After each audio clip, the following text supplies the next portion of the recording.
Behind the golden gates of Valdoria's most prestigious palace lies a secret so devastating it could topple a 1,000-year-old monarchy. When Queen Isabella discovers her husband's shocking betrayal, she must choose between her crown and her heart. But some decisions come with a price no royal treasury can afford.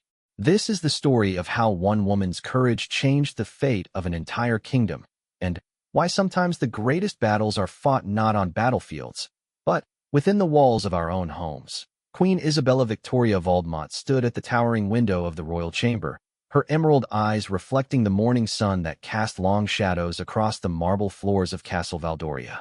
At 38, she possessed a grace that commanded respect and a beauty that had once captured the heart of a nation. Today, however, that same heart felt as cold as the ancient stones beneath her feet. The knock on her door came precisely at 7, as it had every morning for the past 15 years. Lady Margaret Ashworth, her trusted lady-in-waiting and closest friend, entered with the morning correspondence balanced delicately on a silver tray. "Your Majesty," Margaret curtsied, though their friendship often made such formalities feel unnecessary. "The morning letters have arrived."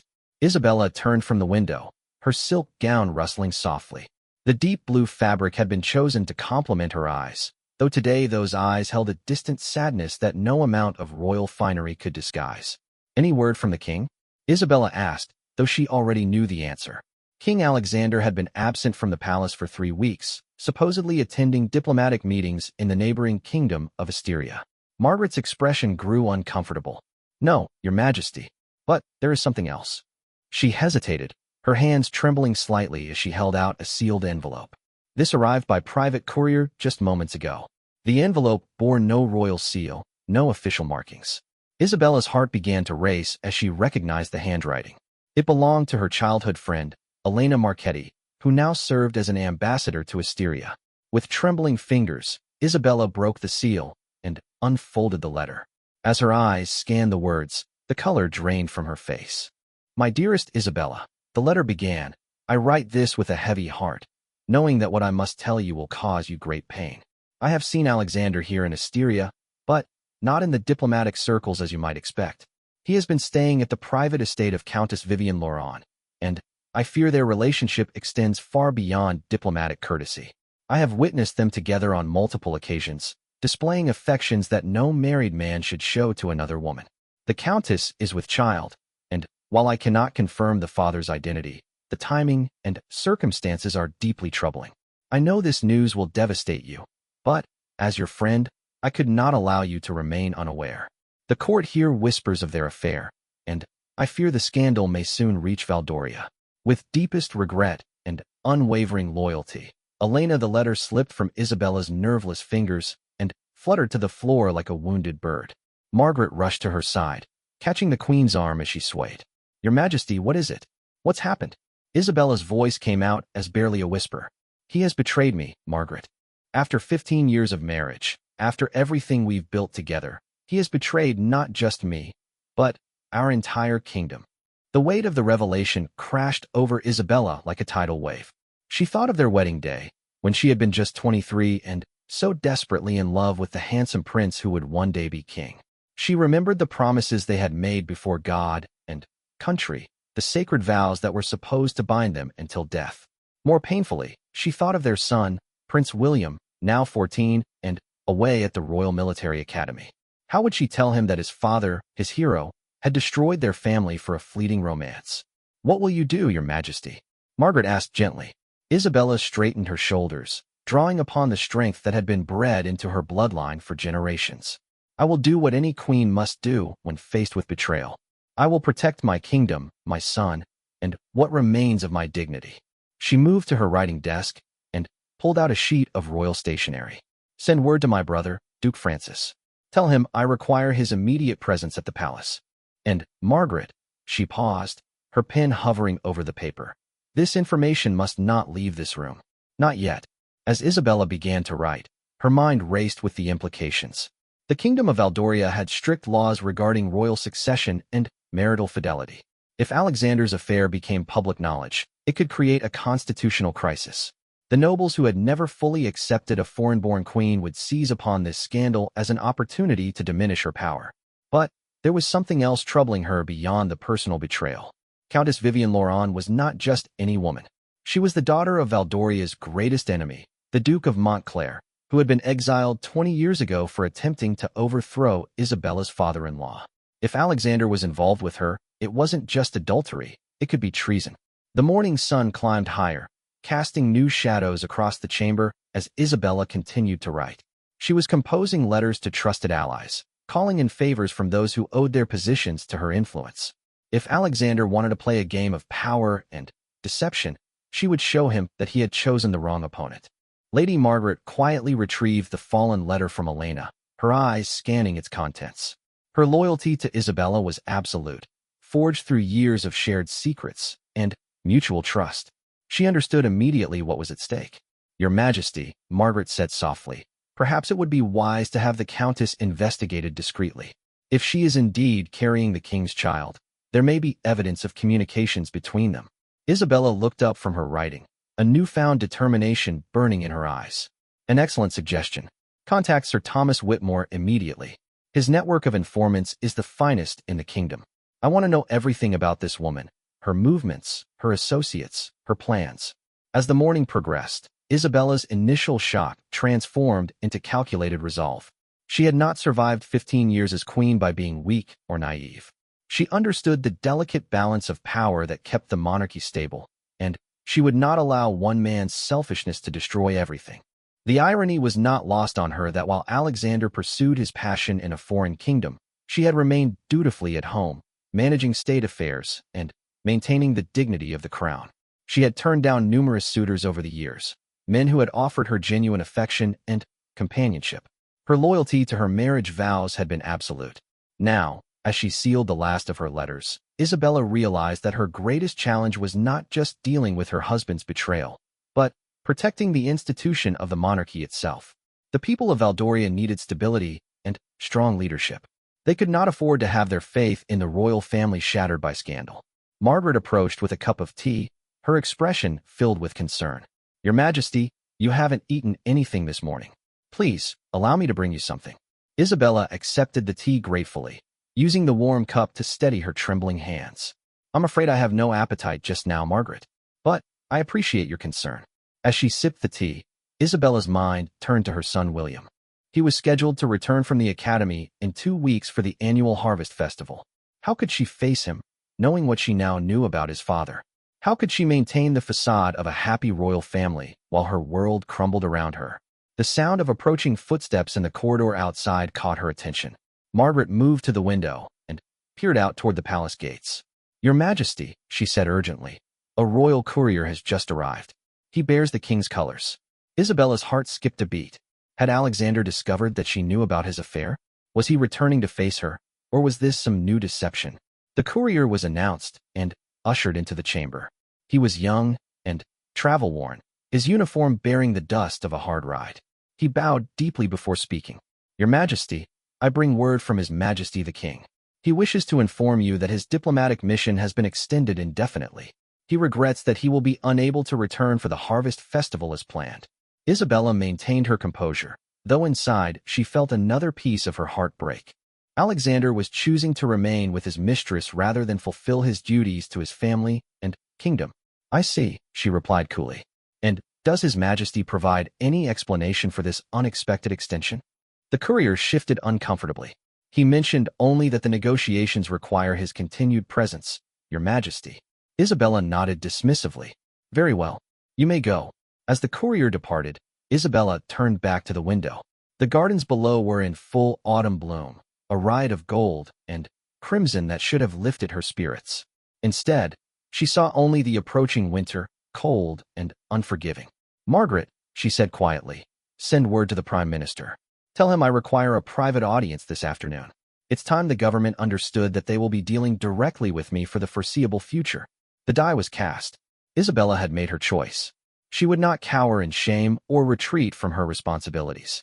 If Alexander wanted to abandon his crown for a fleeting romance, she would show him, and the entire kingdom, what true leadership looked like. As the morning faded into afternoon, Queen Isabella began the first day of what would become the most challenging period of her reign.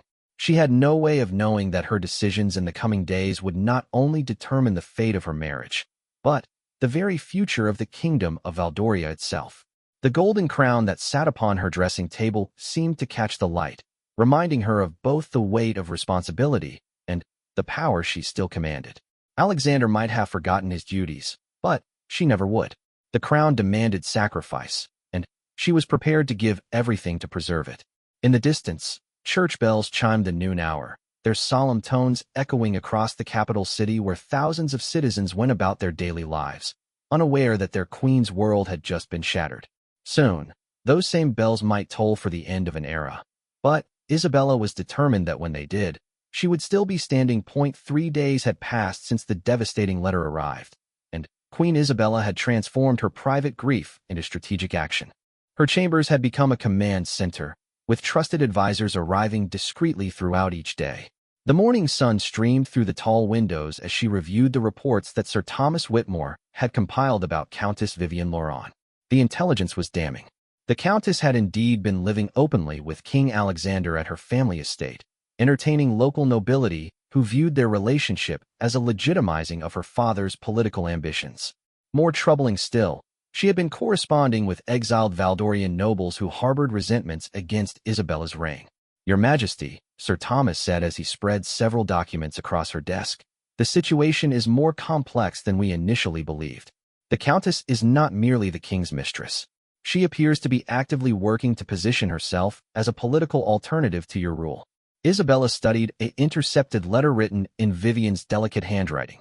The words were carefully chosen, but their meaning was clear. She was encouraging supporters to question Isabella's legitimacy as a foreign-born queen and suggesting that her unborn child might provide a more authentic heir to the Valdorian throne. "She's remarkably naive if she believes a bastard child could challenge Prince William's succession," Isabella observed coolly. But then, again, desperate people often cling to impossible hopes. Lady Margaret entered quietly, carrying the day's correspondence. Among the letters was one bearing the royal seal of neighboring Asteria, a response to Isabella's discreet inquiries about Alexander's activities. The letter confirmed what Elena had written, but provided additional details that made Isabella's blood run cold. King Alexander had not only been unfaithful, but he had been discussing Valdorian state secrets with his mistress. Military positions, trade negotiations, and diplomatic strategies had all been compromised. "This is no longer merely about adultery," Isabella said, setting down the letter.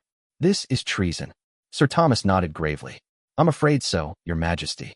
The king has violated his oath not only to you, but to the kingdom itself. The question now becomes how we proceed." Isabella rose and walked to the window, her mind racing through the possibilities. She could publicly expose Alexander's betrayal, but doing so would create a constitutional crisis that could destabilize the entire region. Enemy kingdoms would see Valdoria's internal strife as an opportunity for territorial expansion. Alternatively, she could confront Alexander privately and demand his return, but his recent message extending his absence suggested he had no intention of ending his affair. Moreover, if Vivienne was indeed carrying his child, the scandal would eventually become impossible to hide. "What news from Prince William?" Isabella asked Margaret. "He continues to excel at the academy, Your Majesty. His instructors report that he shows exceptional promise in both military strategy and diplomacy. He remains unaware of his father's absence." Isabella's heart ached as she thought of her son.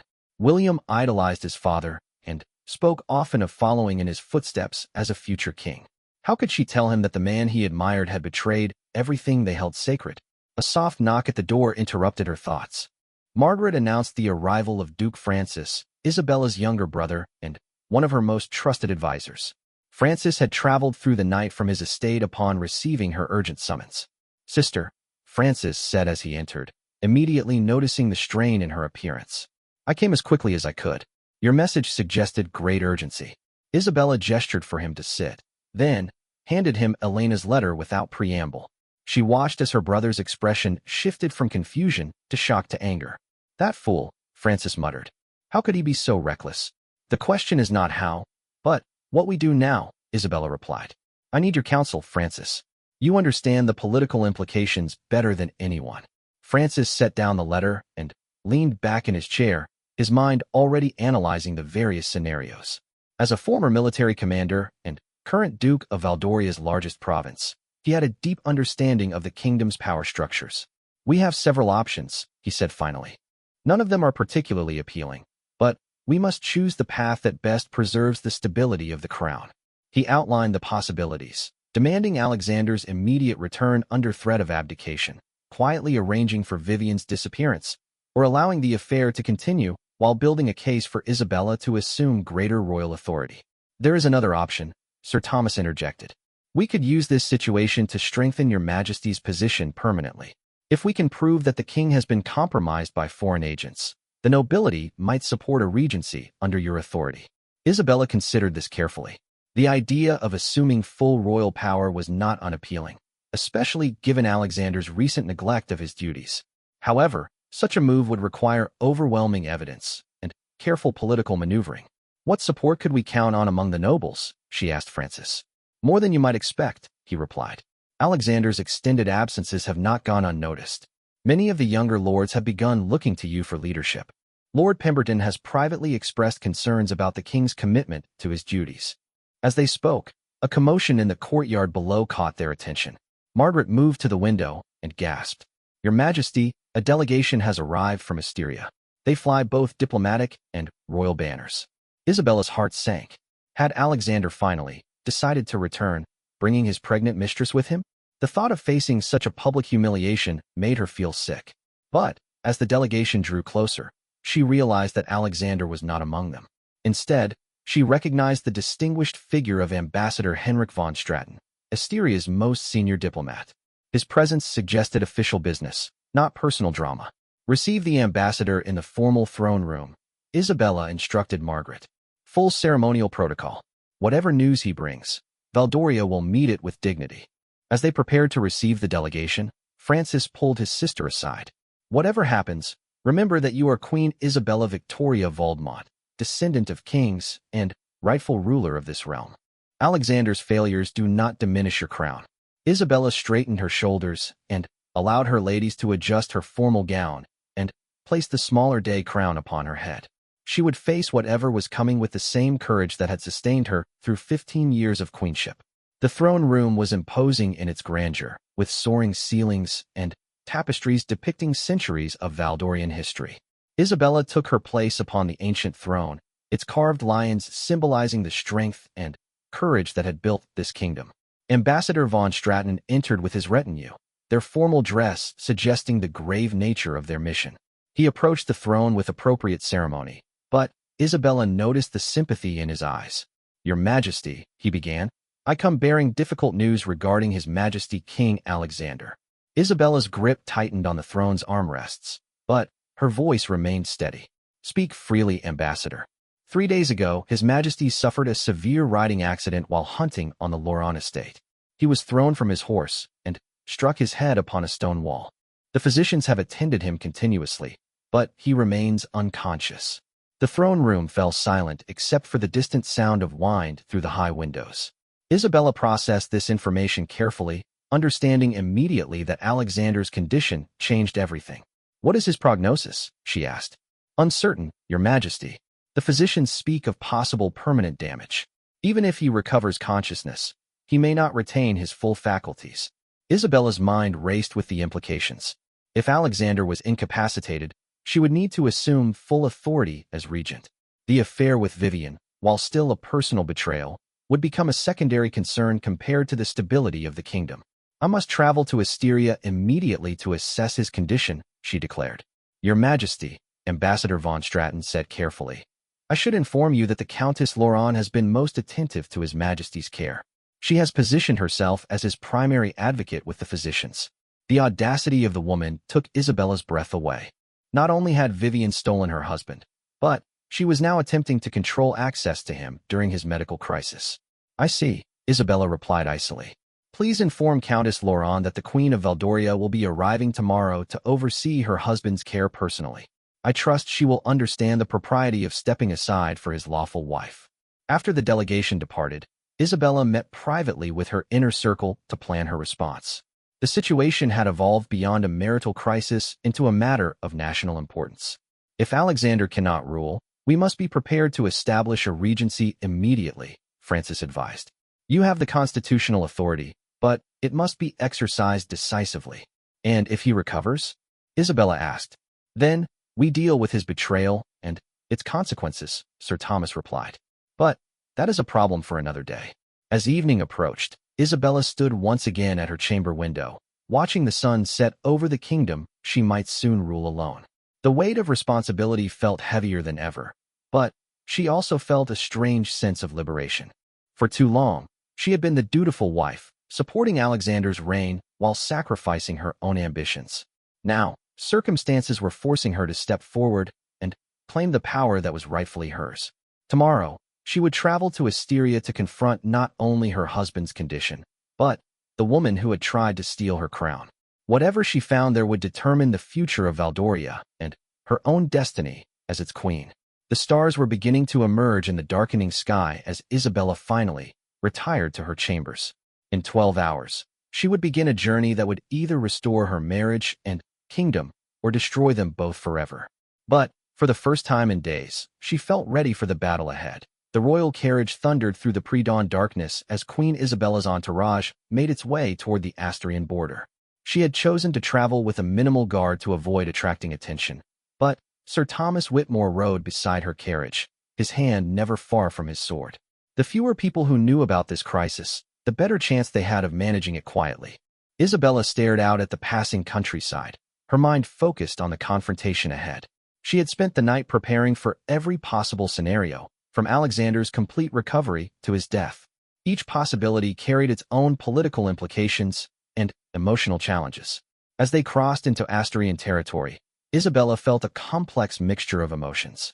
This kingdom had once been an ally, but Alexander's behavior had complicated their diplomatic relationship.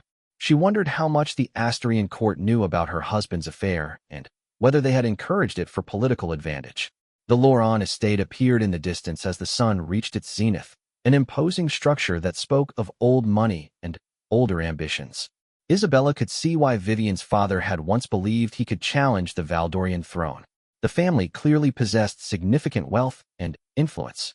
Your Majesty, Sir Thomas called from his horse. Scouts report unusual activity at the estate. There appear to be several carriages in the courtyard bearing noble crests. Isabella's jaw tightened. Had Vivian arranged some kind of reception, turning Alexander's medical crisis into a social occasion? The woman's audacity seemed to know no bounds. As their carriage approached the main entrance, Isabella observed the scene with a strategist's eye. The gathered nobles were not merely social visitors. Their formal attire and serious expressions suggested a meeting of political significance. She emerged from her carriage with regal bearing, ignoring the shocked gasps from the assembled crowd. Many had clearly not expected the Queen of Valdoria to appear personally. Isabella noted their faces carefully, memorizing which Asturian nobles had chosen to associate themselves with her husband's paramour. Countess Vivian Loran appeared at the top of the entrance steps, her pregnancy now visible beneath her elegant gown. She was younger than Isabella had expected, perhaps 25, with the kind of ethereal beauty that men often mistook for innocence. Her pale blue eyes held a calculating intelligence that confirmed Isabella's worst fears about her motivations. Your Majesty, Vivian said, descending the steps with practiced grace, what an unexpected honor. I had not heard you were visiting Asteria. The words were polite, but the underlying challenge was unmistakable. Vivian was suggesting that Isabella had no business being there, that she had somehow forfeited her rights as Alexander's wife. I have come to attend to my husband, Isabella replied coolly. I trust you understand that a wife's place is at her husband's bedside during a medical crisis. A murmur ran through the gathered nobles as they witnessed this formal duel between the two women. Isabella could see some of them reassessing their allegiances as they observed her composed authority. Of course, Vivian replied, though her smile never reached her eyes. Alexander has been asking for you constantly. The physicians believe your presence might aid his recovery. Isabella doubted this was true, but she followed Vivian into the estate, noting the luxury that surrounded them. Tapestries depicting Loran family victories adorned the walls, a not-so-subtle reminder of their military heritage and political ambitions. The bedchamber where Alexander lay was spacious and well-appointed, with tall windows that provided ample light for the physicians to work. Isabella's breath caught as she saw her husband for the first time in weeks.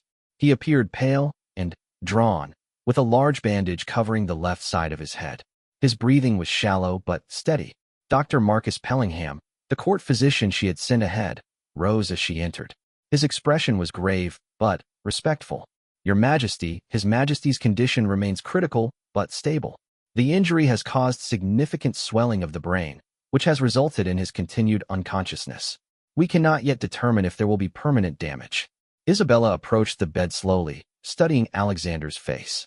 Even unconscious, he remained handsome, the strong jaw and noble features that had first attracted her still evident. But now she saw something else, a weakness around his mouth that suggested the man she had loved might have been an illusion. "Has he shown any signs of awareness?" she asked. "Brief moments," Dr. Pellingham replied. "He has spoken a few words, but they have been confused and contradictory." Isabella noticed Vivian hovering nearby, clearly reluctant to leave them alone. She decided to assert her authority immediately. "I would like to speak with my husband privately," she said firmly. "Perhaps Countess Laurent would be good enough to ensure we are not disturbed." The dismissal was polite but unmistakable. Vivian's eyes flashed with anger, but she had no choice but to comply in front of the physicians and servants. "Of course, Your Majesty," she replied through gritted teeth. "I shall be in the morning room if you have need of anything." Once they were alone, Isabella sat beside the bed and took Alexander's hand. His skin was warm but lifeless, and she felt nothing of the connection that had once bound them together. "Alexander," she said softly, "can you hear me?" "It's Isabella." For a moment, nothing happened. Then, his eyes fluttered open, unfocused but aware. He turned his head slightly toward her voice. "Isabella." His voice was barely a whisper. "You came." "Of course I came. I'm your wife." Alexander's expression grew troubled, as if he were trying to remember something important, but couldn't quite grasp it. "I've done something terrible," he mumbled. "I can't remember what, but I know it's terrible." Isabella's heart ached despite everything. This vulnerable, confused man bore little resemblance to the confident king who had betrayed her trust. She wondered if this accident might have given them both a chance to start over. "Rest now," she said gently. "We'll work everything out when you're stronger." Over the next several hours, Isabella established herself as Alexander's primary caretaker, much to Vivian's obvious frustration. She consulted with the physicians about treatment options and arranged for additional medical specialists to be brought from the capital. During a brief break, she encountered Vivian in the estate's library, a room filled with political treatises and military histories. The younger woman was pacing angrily, her composure finally cracking. "You cannot simply appear here and take control," Vivian said without preamble. "Alexander chose to be here with me, not trapped in your cold palace." Isabella studied her rival calmly. Despite her youth, Vivian possessed a formidable intelligence and determination. In different circumstances, Isabella might have admired her spirit. "Alexander is the king of Valdoria," Isabella replied. "His first duty is to his kingdom and his people. Whatever personal choices he may have made, that responsibility remains unchanged." "And what of love?" Vivian demanded. "Does that mean nothing to you? Alexander told me how lonely he was, how you had grown apart over the years." The words stung because they contained elements of truth. Isabella and Alexander had grown distant, their marriage becoming more partnership than passionate romance. But that didn't justify his betrayal. "Love without honor is merely selfish indulgence," Isabella said. "A king cannot afford such luxuries." Their conversation was interrupted by Dr. Pellingham's urgent arrival. Alexander had awakened again, but this time he was agitated and calling for someone. They rushed back to the bedchamber to find Alexander sitting up partially, his eyes wide with confusion and fear. "Where is William?" he demanded. "I need to see my son. Something terrible is going to happen to William." Isabella moved quickly to his side, alarmed by his distress. "William is safe at the academy, Alexander. He's not in any danger." "No." Alexander gripped her arm with surprising strength. "You don't understand. There's a plot. Someone wants to hurt him. I remember now. There were letters, threats." Isabella exchanged concerned glances with Dr. Pellingham. Was this paranoid delusion caused by his injury, or had Alexander learned of a real threat to their son? "Tell me about these letters," she said gently. "Who sent them?" Alexander's eyes darted around the room, finally settling on Vivian with the expression of growing horror. "You," he whispered. "Your father. He wants revenge for his exile. He's going to hurt William to get back at Isabella's family." Vivian went pale, her hand moving instinctively to her pregnant belly. Alexander, you're confused. My father would never. I saw the letters.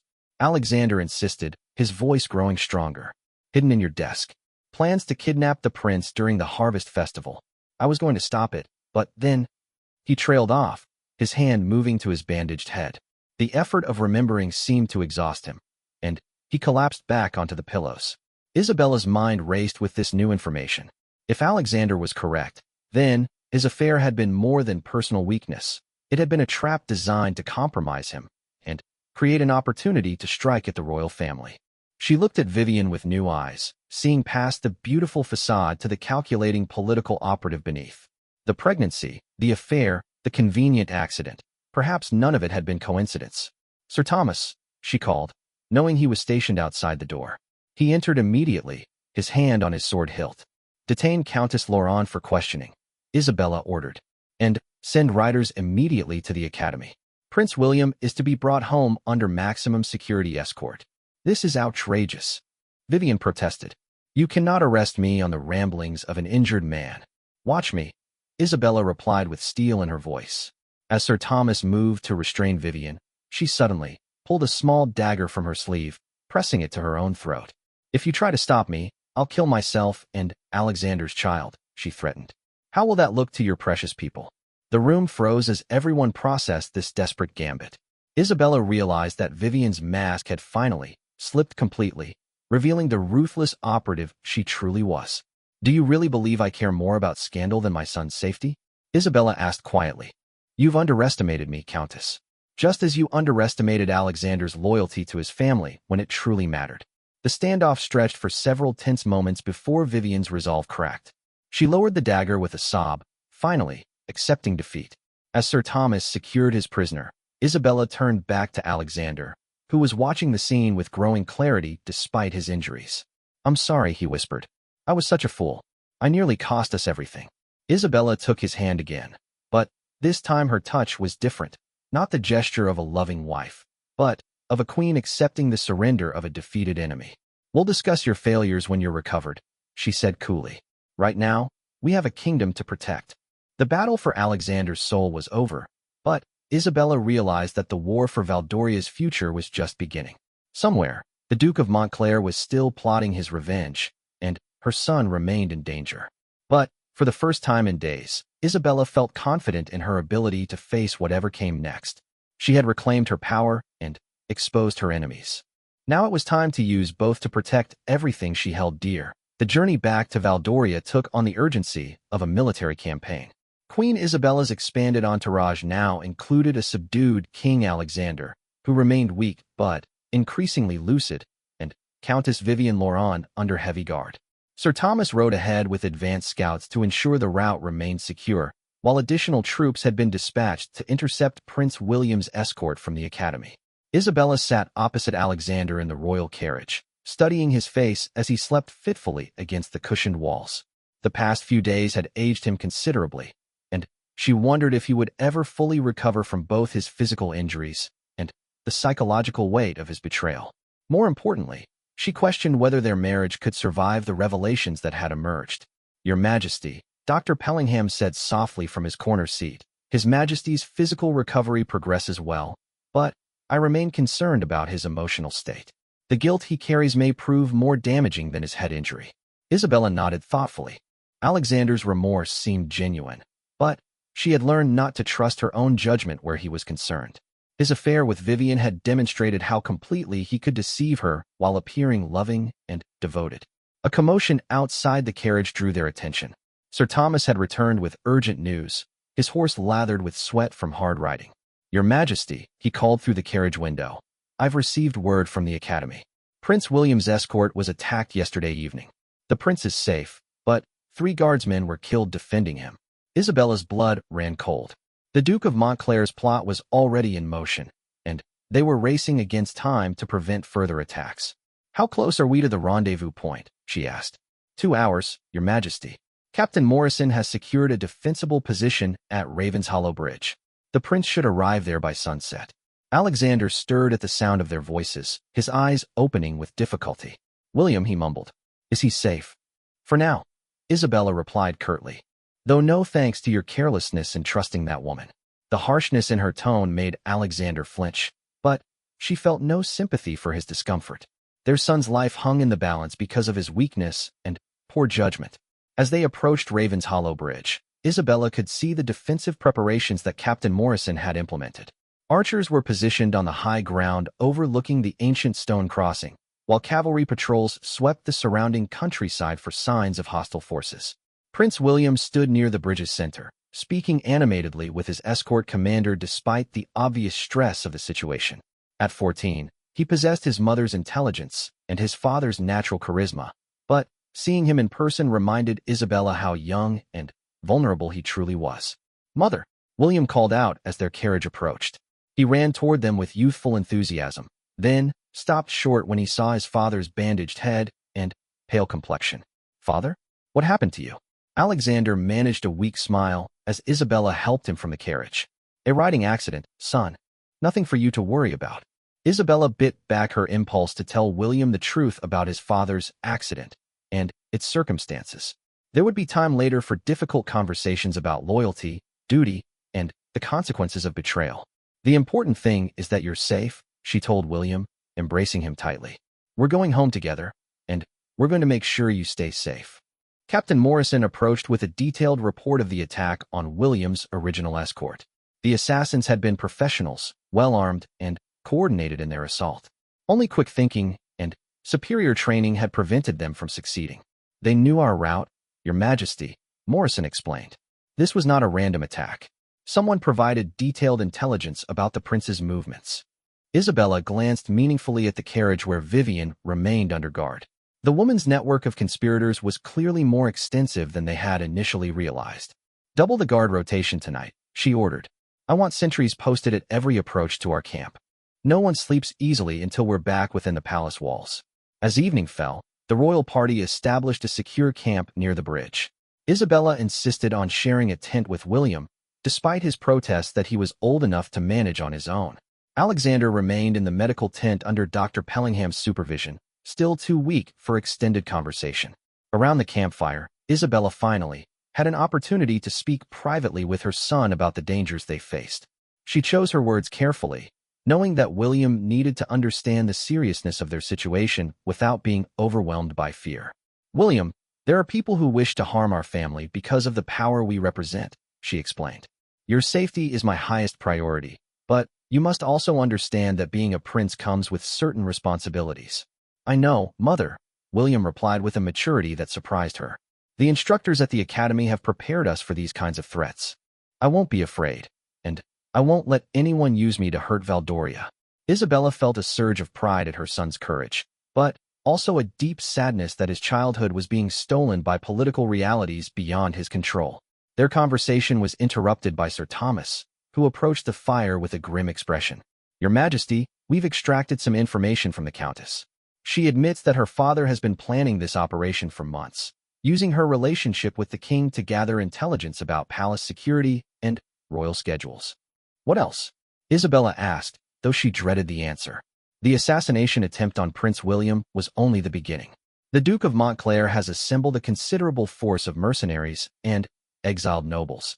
They intend to attack the capital during the Harvest Festival, when the palace guard will be spread thin managing crowd control. Isabella's mind raced through the implications.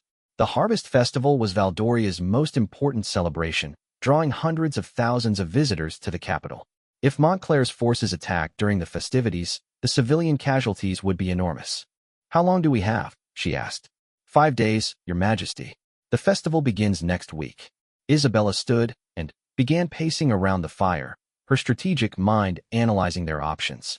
They could cancel the festival, but that would create panic and economic hardship throughout the kingdom.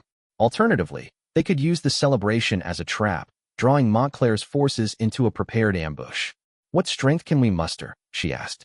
"The palace guard numbers 800, plus another 1,000 regular troops in the capital. If we recall the provincial garrisons, we could have 3,000 men within 4 days." William listened to this discussion with growing excitement. "Mother, let me help. The academy has trained me in military strategy and tactics." "I could." "Absolutely not," Isabella interrupted firmly. You will remain safely within the palace walls until this threat is eliminated. But, Mother, this is not a discussion, William. Your safety is non-negotiable. The next morning brought news that changed everything. A messenger arrived with word that Duke Francis had intercepted communications between Montclair's agents and foreign kingdoms. The conspiracy extended far beyond a simple assassination plot. Several neighboring rulers have promised military support to Montclair in exchange for territorial concessions, Francis reported. If he succeeds in destabilizing Valdoria, we could face a full-scale invasion. Isabella realized that they were confronting not just a domestic rebellion, but an international conspiracy designed to destroy Valdoria's independence. The stakes had escalated far beyond her personal concerns about Alexander's infidelity. She made a decision that surprised everyone, including herself. We return to the capital immediately, she announced. And we proceed with the harvest festival as planned. Sir Thomas looked shocked. Your Majesty, that would be incredibly dangerous. Yes, it would, Isabella agreed. But it's also our best chance to end this threat permanently. If we can draw all of Montclair's allies into one decisive battle, we can eliminate them completely rather than fighting a prolonged insurgency. She turned to address the entire group. Send word ahead to Duke Francis. Tell him to begin preparations for the defense of the capital, but to do so discreetly. We want Montclair to believe his plan remains secret. Alexander, who had been listening from his carriage, struggled to his feet and approached the group. Isabella, he said weakly, this is my fault. If I hadn't been such a fool, none of this would have happened. Let me help fix it. Isabella studied her husband's face, seeing genuine remorse and determination despite his physical weakness. You're in no condition to fight, she replied. Then, let me be bait, Alexander suggested. Montclair wants to humiliate the royal family. If he believes I'm vulnerable and isolated, he might take risks that expose his forces to our counterattack. It was a dangerous proposal, but Isabella had to admit it had strategic merit. Alexander's public appearance at the festival would draw Montclair's attention and possibly cause him to advance his timeline, giving them a tactical advantage. Very well, she agreed finally. But you follow my orders completely, without question or modification. Alexander nodded gratefully. You have my word, Your Majesty. As they prepared to depart for the capital, Isabella reflected on how completely her life had changed in just 1 week. She had begun this crisis as a betrayed wife seeking answers about her husband's infidelity. Now she was a military commander preparing to defend her kingdom against foreign invasion. The personal pain of Alexander's betrayal remained, but it had been overshadowed by larger concerns. Her duty as queen demanded that she protect Valdoria and its people, regardless of her private feelings. The carriage wheels began to turn, carrying them toward what might be the most important battle in Valdoria's history. Isabella sat straighter, her hand resting on the ceremonial sword that symbolized royal authority. Whatever happened during the harvest festival, she would face it as a true queen, strong, decisive, and absolutely committed to victory. The crown had never felt heavier upon her head, but she had never been more determined to prove worthy of it. The capital city of Valdoria bustled with preparation for the harvest festival, but beneath the colorful banners and festive decorations, a deadly game of strategy was unfolding. Queen Isabella had transformed the royal palace into a military command center while maintaining the appearance of normal celebration planning. From her private study, she coordinated with Duke Francis and her military commanders to prepare for the most dangerous week in the kingdom's recent history. The intelligence reports are troubling, Your Majesty, Sir Thomas reported as he spread reconnaissance maps across her desk. Montclair's forces have been infiltrating the capital in small groups for the past 3 days. We estimate at least 500 armed men are already positioned throughout the city. Isabella studied the marked locations where suspicious activity had been observed. Montclair had chosen his positions cleverly, placing his men near key strategic points while avoiding areas where they might be easily detected by routine patrols. What about foreign support? She asked. 3 ships flying Caldorian colors anchored in the harbor yesterday evening, Duke Francis replied. Officially, they carry diplomatic delegations for the festival. Unofficially, our spies report they're packed with professional soldiers. The scope of the conspiracy continued to expand with each passing hour. Isabella realized that Montclair had spent years building this alliance, using his exile to forge relationships with Valdoria's enemies while she and Alexander had remained blissfully unaware of the growing threat. King Alexander entered the study slowly, still recovering from his injuries, but insisting on participating in their defensive preparations. His guilt over enabling this crisis had transformed him from the careless romantic she had discovered in Asteria into a grimly determined ally. The festival crowds are arriving ahead of schedule, he reported. The City Watch estimates over 200,000 visitors are already here, with more arriving hourly. Isabella nodded grimly. The massive crowds would provide perfect cover for Montclair's attack, but they also represented innocent lives that would be caught in the crossfire if the battle went badly. Prince William burst into the study with youthful energy that contrasted sharply with the tense atmosphere. Despite Isabella's orders to remain safely within the palace walls, he had been monitoring the preparations with keen interest. "Mother, I've been studying the defensive plans with Captain Morrison," he announced. "I think there's a weakness in our strategy near the eastern gate." Isabella started to dismiss his concern automatically, then caught herself. William had been receiving excellent military education at the academy, and his fresh perspective might reveal something they had overlooked. "Show me," she said, gesturing to the city map. William pointed to a section of the defensive perimeter where a gap existed between two guard positions. If Montclair's forces coordinate their attack properly, they could break through here and reach the palace before reinforcements could respond. Isabella studied the area carefully and realized her son was correct. In their focus on protecting the main approaches to the palace, they had inadvertently created a vulnerability that could prove disastrous. "Francis, redeploy the 3rd Company to cover this sector," she ordered. "And, William," she turned to her son with grudging admiration, "well spotted." As the day progressed, tension in the palace reached fever pitch. Servants went about their normal duties while secretly carrying messages between military commanders. Cooks prepared festival foods while smiths sharpened weapons in the cellars below. The evening brought disturbing news from Countess Vivian, who had finally agreed to provide detailed information about her father's plans in exchange for clemency for her unborn child. "The attack begins at midnight on the festival's 2nd day," she revealed during interrogation. "My father intends to strike during the grand procession, when the royal family will be most visible and vulnerable." Isabella felt a chill as she processed this information. The grand procession was the festival's centerpiece, a ceremonial parade where the royal family traveled through the city in an open carriage, blessing the harvest and receiving the people's acclaim. It would be impossible to cancel without causing panic. "There's more," Vivian continued reluctantly. "My father has arranged for assassins to infiltrate the palace staff during the chaos. Even if you survive the initial attack, you won't be safe within these walls." The revelation that enemies had penetrated the palace itself added a new dimension to their defensive challenge. Isabella realized that they would need to identify and neutralize internal threats while simultaneously fighting off external assault. "Sir Thomas, I want every servant and guard questioned again," she ordered. "Anyone hired within the past 6 months requires additional scrutiny. And station loyal guards at all entrances to the royal quarters." As midnight approached, Isabella stood in her private chambers, donning the ceremonial armor that her ancestors had worn into battle. The golden breastplate bore the royal arms of Valdoria, while the sword at her side had been carried by queens and kings for 3 centuries. Alexander appeared in the doorway, similarly armored despite his recent injuries. The sight of him reminded Isabella of their wedding day, when he had seemed like a fairy tale prince destined to rule justly and love faithfully. That illusion was gone forever, but she recognized that the man standing before her now possessed a mature understanding of duty that his younger self had lacked. "Isabella," he said quietly, "I know I have no right to ask this, but I need you to know something before tomorrow begins." She waited silently, uncertain what confession or request was coming. "I loved Vivian, or thought I did," he continued. "But it was the love of a fool for a beautiful illusion.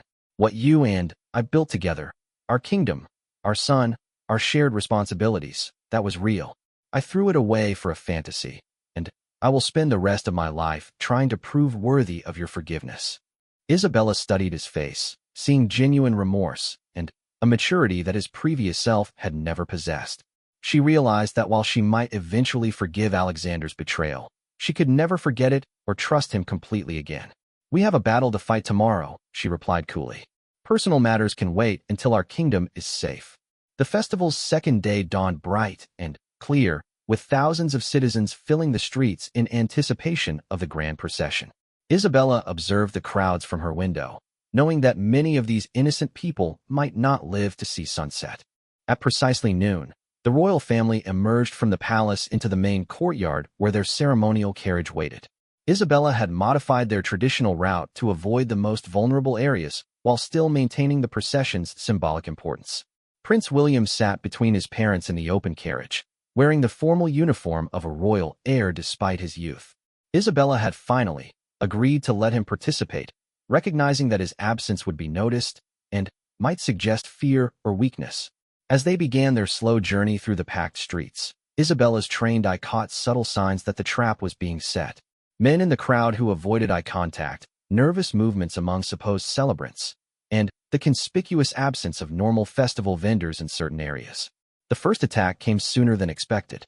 As their carriage rounded the corner near the cathedral, crossbow bolts suddenly flew from upper-story windows, aimed directly at the royal family.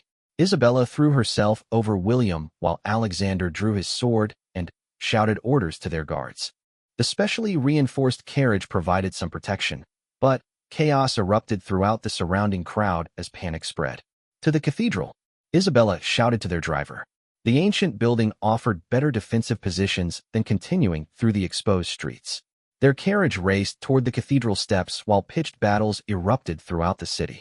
Montclair's forces had emerged from hiding simultaneously, attacking guard posts, and attempting to seize key strategic locations.